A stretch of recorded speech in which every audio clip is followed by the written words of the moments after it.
আসসালামু এভরিওয়ান, আশা করছি সকলে ভালো আছেন। আমি আজকে তৈরি করে দেখাবো রাজকীয় স্বাদের গাজরের পায়েস। এই পায়েসটা আপনি একবার খেলে আবার তৈরি করে খেতে হবে। খুবই অল্প কিছু উপকরণ দিয়ে তৈরি করে নিতে পারেন এই রাজকীয় স্বাদের গাজরের পায়েস। চলে যাওয়া যাক রেসিপিতে। আমি এখানে নিয়েছি আধা কেজি গাজরগুলো আমি একটা মেশিনের সাহায্যে একেবারে কুচি করে নিয়েছি। এটা যত বেশি কুচি করবেন ততই এটা খেতে মজার হবে। আমি এখানে একটা প্যান বসিয়ে দিয়ে দিচ্ছি ঘিগুলো একটু নেড়ে চেড়ে গলিয়ে নিব।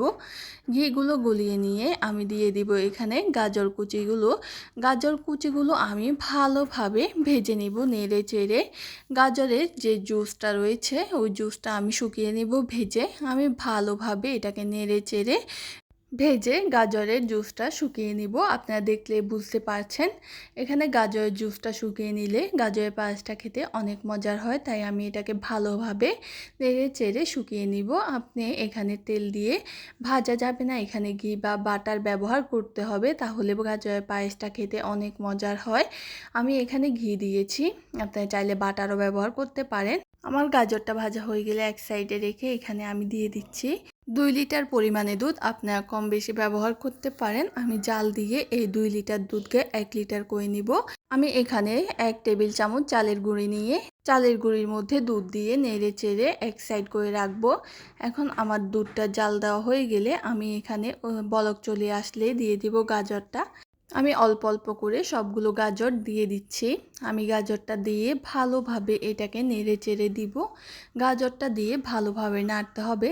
দেখেন গাজর দেওয়ার সাথে সাথে কালারটা কত সুন্দর এসেছে। আমি এখানে ভালোভাবে নেড়ে চেড়ে দিয়ে দিচ্ছি পরিমাণ মতো চিনি। আপনারা যেভাবে চিনি মিষ্টি খান সেভাবে দিয়ে দিবেন।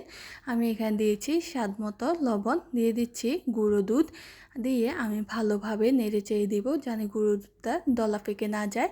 ভালোভাবে নেড়ে চেড়ে আমি দিয়ে দিচ্ছি আগে থেকে গুলিয়ে রাখা চালের গুঁড়িটা আমি দিয়েছি, কারণ চালের গুঁড়ির এই মিশ্রণটা দিলে গাজরের পায়েসটা ঘন হয়ে আসবে। এখন আমি দিয়ে দিচ্ছি কিশমিশ, দিয়ে দিচ্ছি বাদাম কুচি, দিয়ে আমি এটাকে ভালোভাবে নেড়ে চেড়ে দুধটা শুকিয়ে নিব।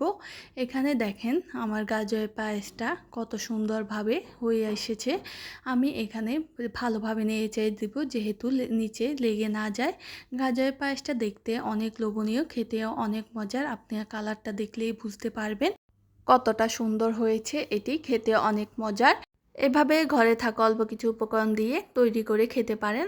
এখানে আমি আপনাদেরকে একটা বাটিতে নিয়ে সার্ভ করে দেখিয়ে দিতেছি। আমি এখানে বাটিতে নিয়ে পরিবেশন করে দেখিয়ে দিতেছি। আমি এখানে উপর দিয়ে বাদাম কুচি কিশমিশ দিয়ে পরিবেশন করেছি। আপনারা চাইলে যে কোনো কিছু দিয়ে করতে পারেন। আমার এই সহজ রেসিপিগুলো ভালো লাগলে আমার চ্যানেলটা সাবস্ক্রাইব করবেন। সবাই ভালো থাকবেন, সুস্থ থাকবেন। আল্লাহ হাফেজ।